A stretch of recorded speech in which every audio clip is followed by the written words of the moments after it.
So use extra virgin olive oil. It's 100% pure, like me. That Diller wanted Katie, but he didn't want me. Diller was Murdoch's right-hand guy. Yeah.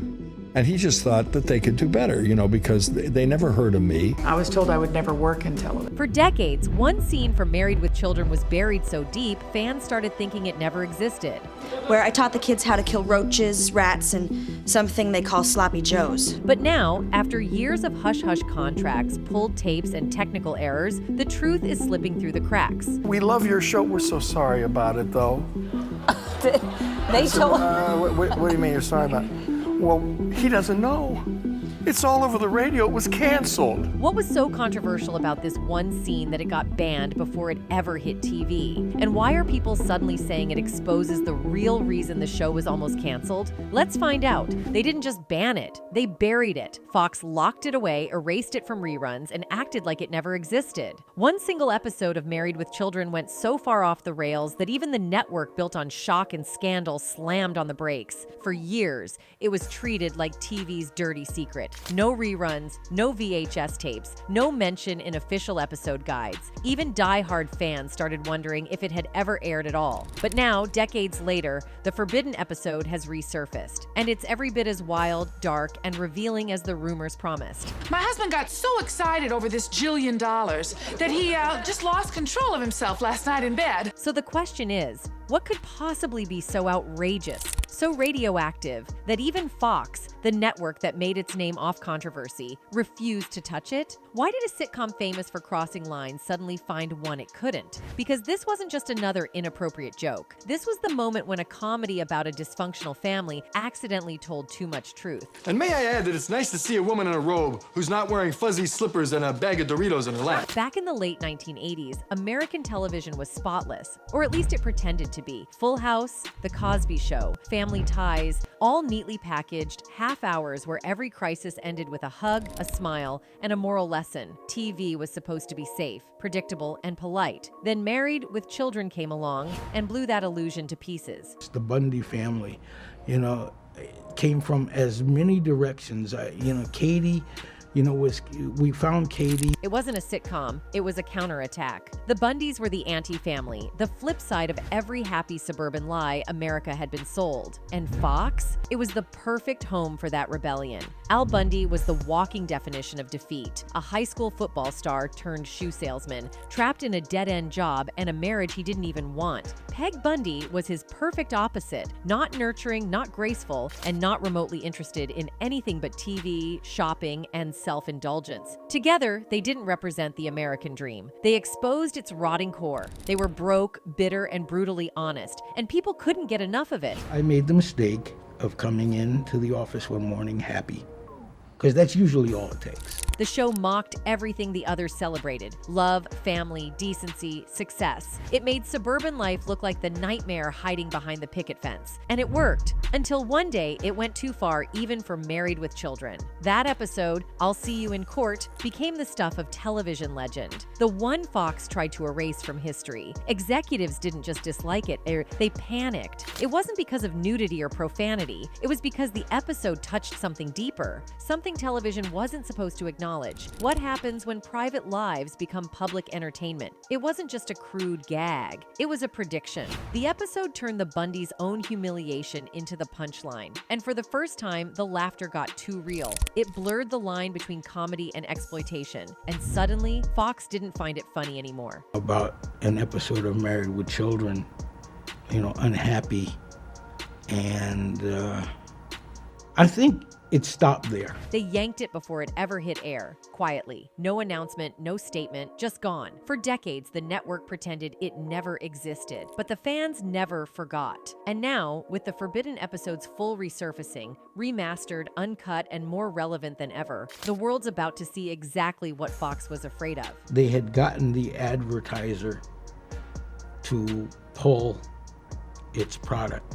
Because in a world obsessed with viral humiliation, leaked scandals, and digital voyeurism, I'll See You in Court isn't just a lost sitcom episode. It's a prophecy they tried to laugh away and failed. It was the sitcom that broke every rule, mocked every standard, and turned the American dream into one long punchline. But there's one episode of Married with Children that Fox doesn't want you to see. The one that went so far, so fast, that it scared the network itself. Their kids, Kelly and Bud, weren't your wholesome, learn-a-lesson teens. They were walking chaos, and that was the point. From day one, Married with Children wasn't about love, family, or moral growth. It was about the bitter, broke, and brutally honest side of American life that most shows refuse to touch. Is this your little cactus? Uh-huh.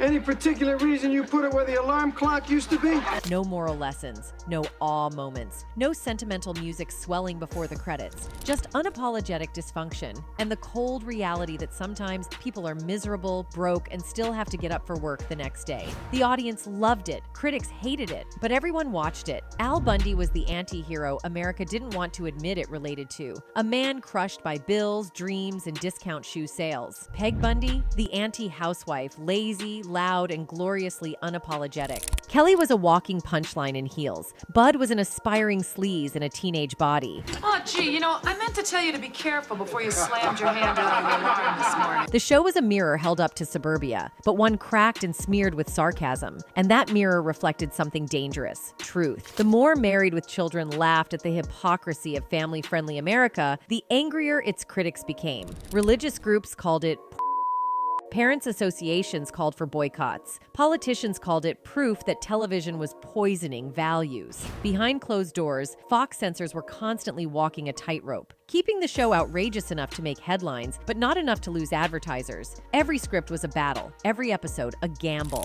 I still didn't get it, that this was going to be as big as it was, but we started getting phone calls. And then came the one that crossed the invisible line. The episode was called I'll See You in Court. Filmed in 1989, it looked like standard Bundy chaos. Sleazy jokes, marital bickering, and one of Al's desperate attempts to reignite his love life. But hidden inside the script was a bombshell. Al and Peg check into a cheap motel for a little rekindling, harmless enough, until they discover the motel's dark secret. Hidden cameras recording their every move. When the Bundys find out their private night has been taped, they take the motel to court. And in true Married with Children fashion, the courtroom turns into a circus of humiliation, complete with the Rhodes admitting they'd been caught on tape too. While carrying canned goods to their local church group. The laughs came hard and fast, but underneath the slapstick was a nightmare no one wanted to joke about. Hidden cameras, non-consensual recordings, public exposure. In 1989, that wasn't a punchline, it was a panic. Fox executives freaked. Suddenly, the jokes didn't seem so funny, because while the episode played it for laughs, the topic hit too close to something dark and real: the growing fear of being watched, recorded, and violated without consent. Before social media, before leaked tapes, before revenge porn, this was uncharted territory, and Fox wanted nothing to do with it. Internal memos reportedly called the episode a ticking PR disaster. Advertisers didn't want their logos anywhere near it. The word lawsuit started circulating in meetings. Then we got a phone call from the company that basically issued a gag order that we weren't supposed to respond to any of these calls. So the network quietly buried it. No announcement, no apology, no explanation, just silence. The cast and crew had no idea it would vanish. Ed O'Neill, Al Bundy, later admitted he assumed it would air like any other episode, until it simply didn't. For years, fans whispered about the lost Bundy tape. Bootleg rumors spread. Some claimed Fox destroyed the footage. Others said executives were pressured by outside groups. And the more the network ignored it, the more mysterious it became. The network didn't call and tell y'all? No, they never called me. And when they called me, it was like, I swear to God, it was like 6 weeks later.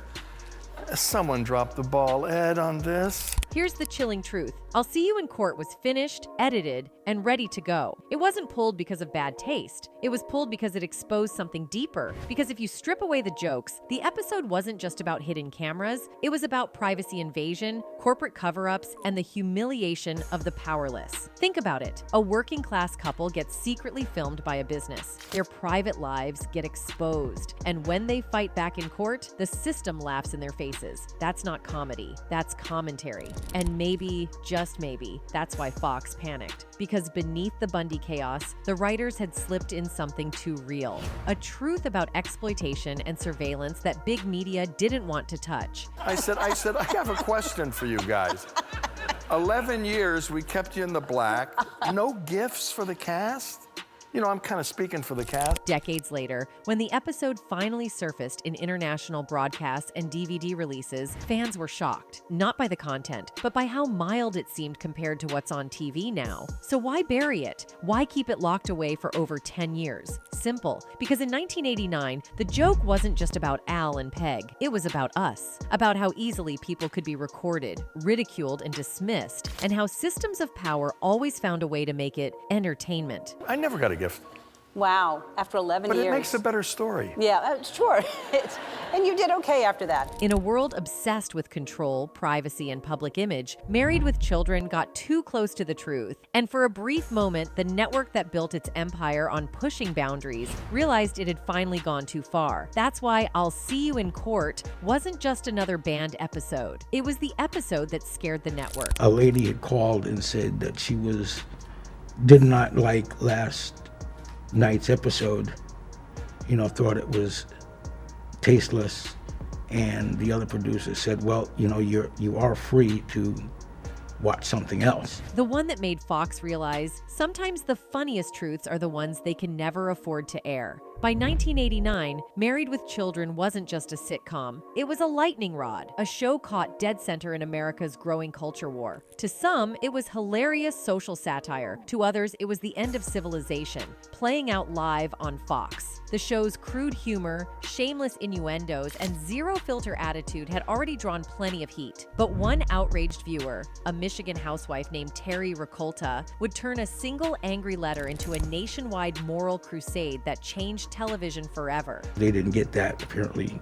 she was even more upset and called the company, and that's when things started to come down. And here's the kicker. The episode that sparked her fury wasn't even the banned one. Ricolta wasn't your typical TV critic. She was a stay-at-home mom from Bloomfield Hills, Michigan, affluent, conservative, and deeply religious. One evening, she walked past the family TV while her kids were watching Married with Children. On screen, a typical night in the Bundy household.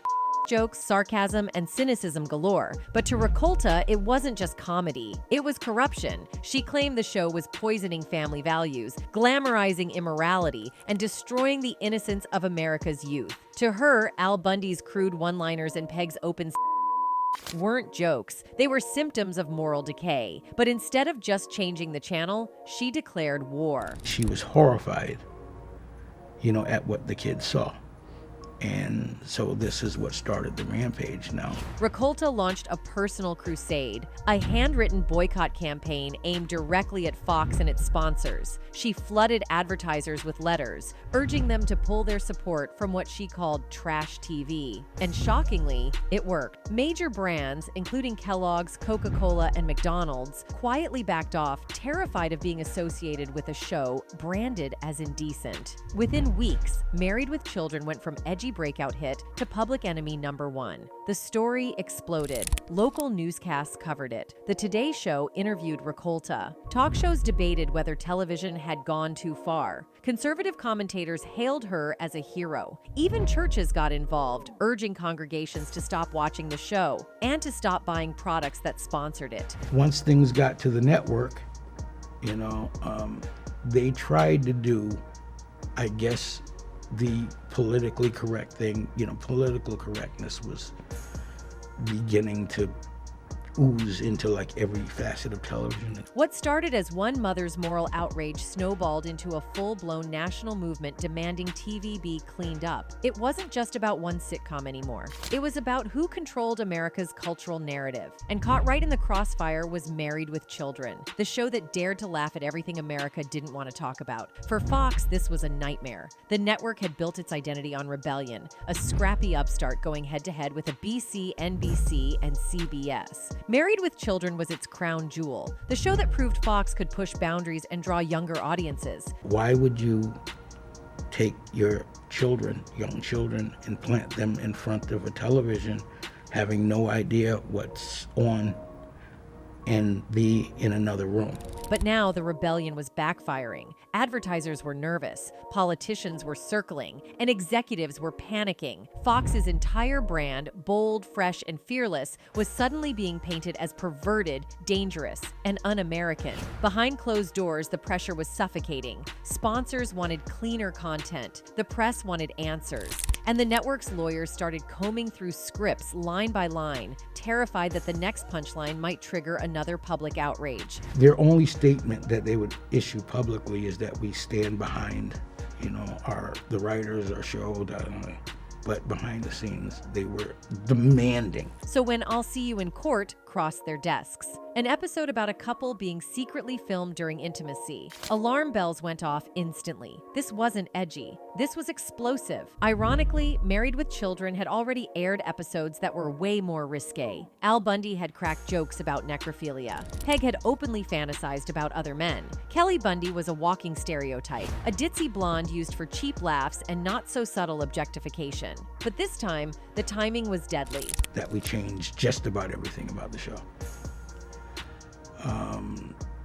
That caused a problem with us because not only contractually did that go against things that were previously agreed to. The country was already in moral meltdown mode. The press was watching. Religious groups were furious. Advertisers were ready to bolt. I'll See You in Court, with its storyline about hidden cameras, encounters, and public humiliation, looked like a legal and ethical minefield. In any other year, it might have aired with a few edits, but in 1989, it was radioactive. Inside Fox, panic turned to silence. No public announcement, no memo, no band label. The episode was simply pulled from rotation and locked away. That's really what started, unfortunately, the acrimony that became chronic. Executives knew better than to draw attention to it. The last thing they wanted was to feed the narrative that Fox was peddling smut. The safest move? Pretend it never existed. For the cast and crew, it was business as usual.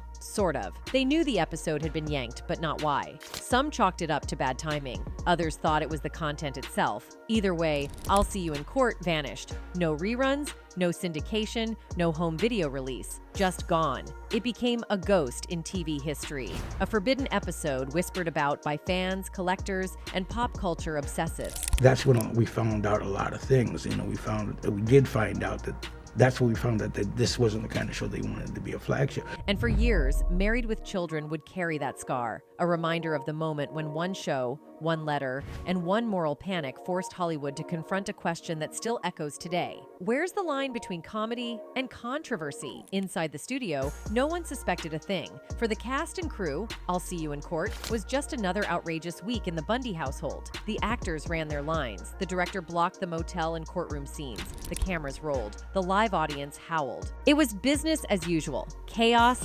laughter, and a hint of improvised madness. No one knew that what they had just filmed would become one of the most forbidden sitcom episodes in American television history. An episode that would vanish for decades, whispered about but never seen. In later interviews, the cast would look back on I'll See You in Court with a mix of confusion, amusement, and disbelief. That's also when we found out from a runner who will obviously remain nameless that they were holding our fan mail. We were getting fan mail. Ed O'Neill, the face of Al Bundy himself, admitted he couldn't understand why this episode, of all things, was the one Fox buried. We'd done jokes about necrophilia, fat women, and marital misery, he said in one retrospective. But this was mild for O'Neill. The idea that a sitcom known for pushing every taboo could suddenly be deemed too offensive felt surreal. He'd been the target of feminist groups, hate mail, and tabloid takedowns, and none of that had stopped Fox before. So why this time? But unless it was bad,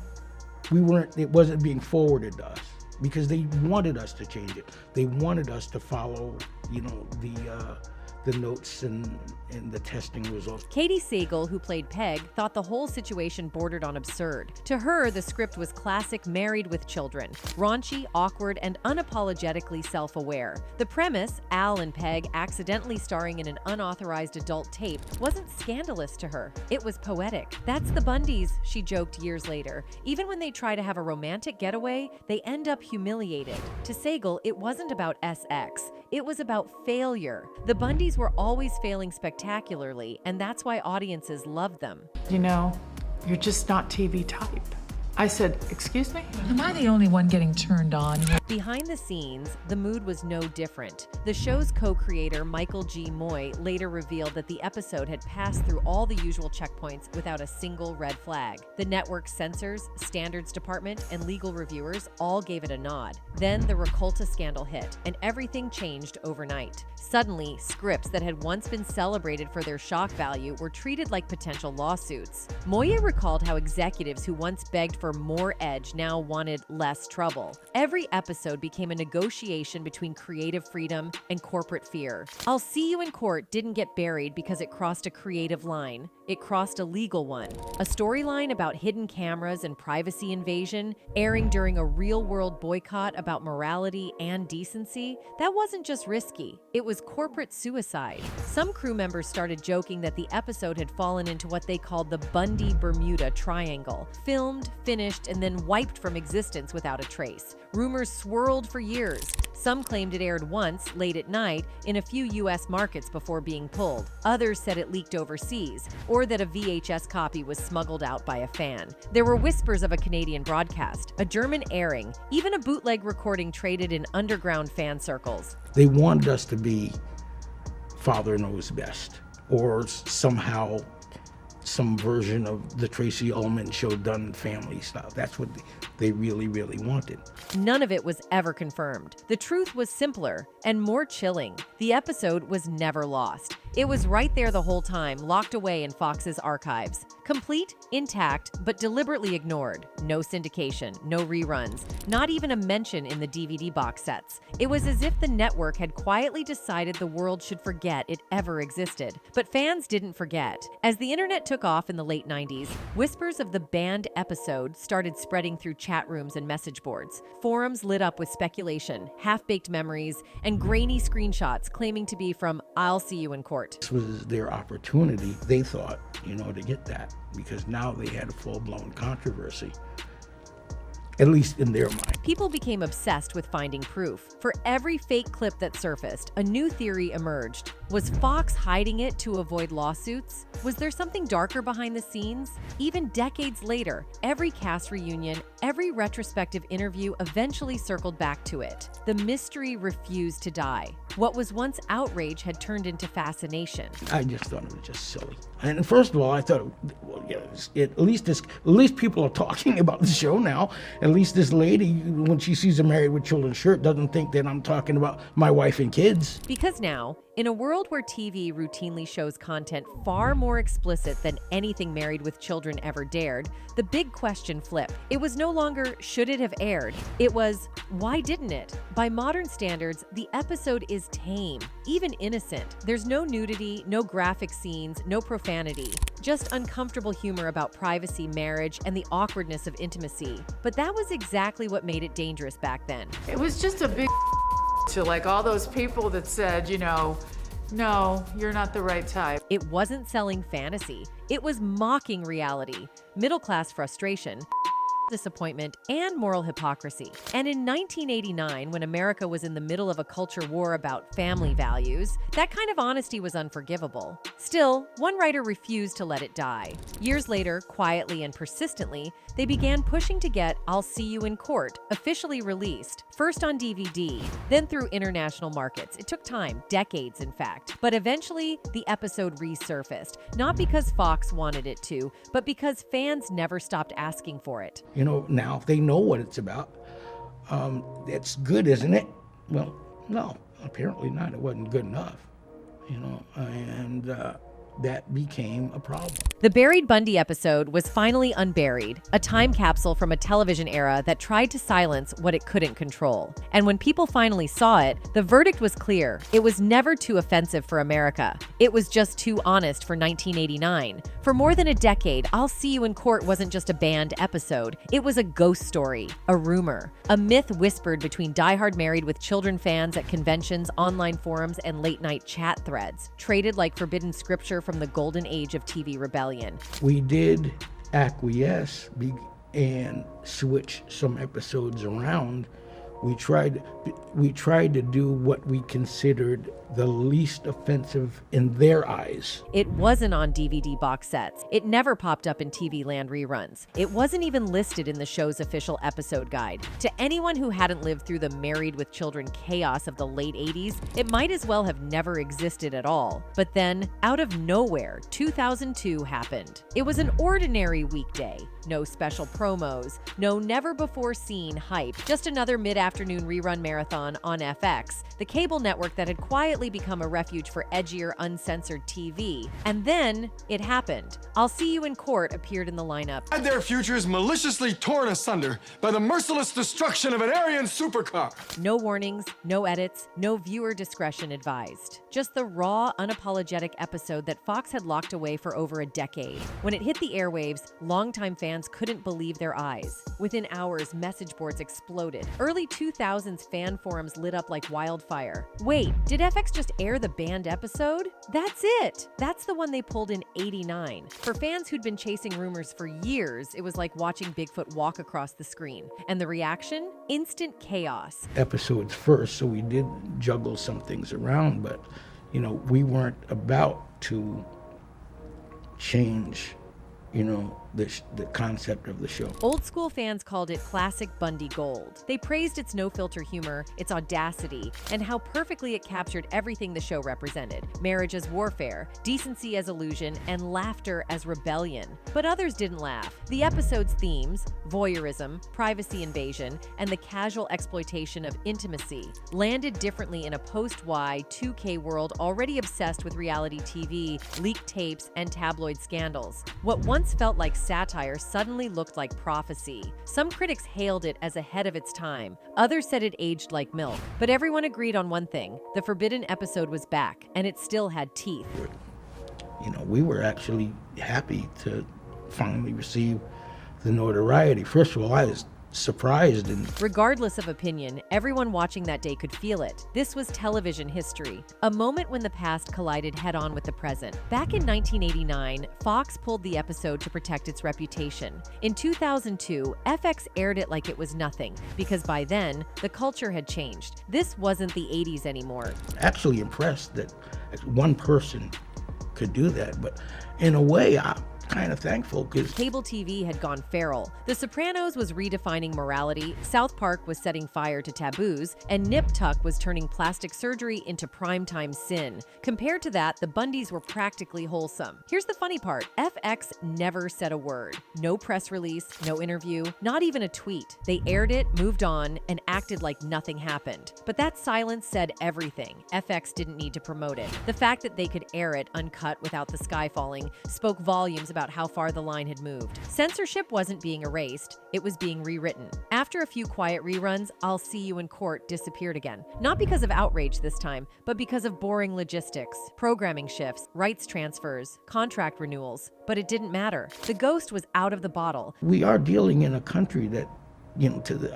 they don't like being told by somebody that lives in a big house in Bloomfield, Illinois, what shows they can. Fans started petitions demanding the episode's inclusion in future DVD releases. Entertainment magazines revisited the saga. And during cast reunions, Ed O'Neill and Katie Sagal couldn't escape the same question. So what really happened to the banned episode? The controversy that once embarrassed Fox had become part of its legend, a battle scar turned badge of honor. Behind the scenes, Sony Pictures Television, which now held the Married with Children catalog, started quietly revisiting the question that had haunted the show for years. And can't and shouldn't watch. I'm Fox. I'm relishing that. but, they didn't play it that way. Could the forbidden episode finally come home for good? They ran the numbers. They called the lawyers. They reviewed the contracts. And just like in 1989, the issue wasn't moral, it was legal. Would airing it overseas trigger new complaints? Would they need content disclaimers? Would the cast have to approve? The debates dragged on for years, stalled by caution, paperwork, and corporate red tape. But the public demand only grew louder. I made the mistake of coming into the office one morning happy, because that's usually all it takes. No one realized it at the time, but the real resurrection was still ahead. Because when I'll See You in Court finally made its way onto official DVD releases and streaming archives years later, it wouldn't just reappear. It would reignite the entire conversation about censorship, hypocrisy, and how one sitcom managed to predict the world we're living in now. The Bundys hadn't changed, the audience had. So why now? Why, after more than 30 years of corporate hesitation, is I'll See You in Court finally being resurrected? Why is Sony suddenly championing an episode it once pretended didn't exist? The answer's simple, but explosive. The world changed, and TV changed with it. Back in the late 80s and 90s, Fox was walking a censorship tightrope. The FCC kept a short leash, advertisers ruled the networks, and a single angry parent group could tank an entire series. Married with Children was already a lightning rod, mocking family values, poking fun at marriage, and turning suburban life into a punchline. Now that the kids are gone, I ask you one more time.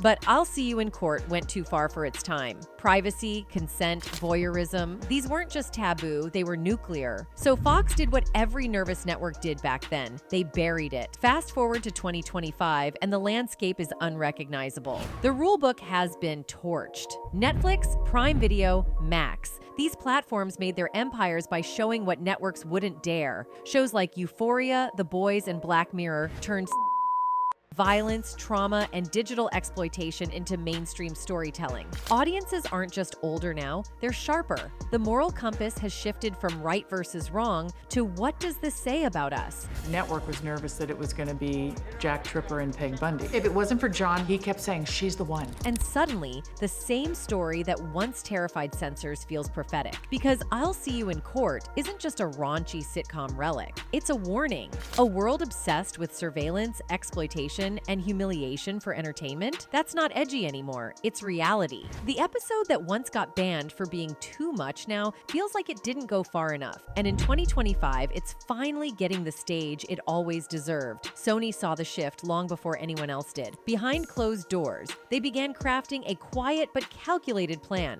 not just to re-release I'll See You in Court, but to redefine it. This wasn't about pandering to nostalgic fans. It was about rewriting the narrative. Where the studio once blushed at its risque humor, they now see it for what it truly is, a cultural artifact. A reminder that censorship rarely targets what's obscene. It targets what's uncomfortable. And that's exactly why Sony decided it was time to bring the episode back, fully restored and unapologetically visible. They told. What do you mean you're sorry about? Well, he doesn't know. It's all over the radio. It was canceled. Enter Too Hot for Prime Time, a bold new digital collection featuring banned, deleted, and long-buried episodes from some of TV's most controversial shows. But make no mistake, the crown jewel is I'll See You in Court. For the first time, it's been remastered in full HD, scrubbed clean but not sanitized, and accompanied by fresh commentary from surviving cast and producers. There's even a short documentary breaking down why the episode was pulled, how the Rakolta scandal shaped Fox's early censorship fears, and what the cast really thought about keeping quiet all those years. And the timing couldn't be more perfect. Today's audiences aren't just curious about lost media. They're obsessed with it. YouTube deep dives, Reddit threads, and entire podcasts are dedicated to uncovering the things studios tried to erase. The hunger for what was once forbidden has never been stronger, and Sony knows it. But make no mistake, this isn't just a nostalgia cash grab. It's marketing genius. Sony isn't reissuing a sitcom episode. They're resurrecting a piece of pop culture rebellion. By releasing it now, they're tapping into a much bigger conversation, one about censorship, consent, and media control. And this time, there are no advertisers to please, no networks to appease, no moral watchdogs clutching pearls over fax machines. I can't remember. It was a drama show. Faustino just came from just general casting, you know.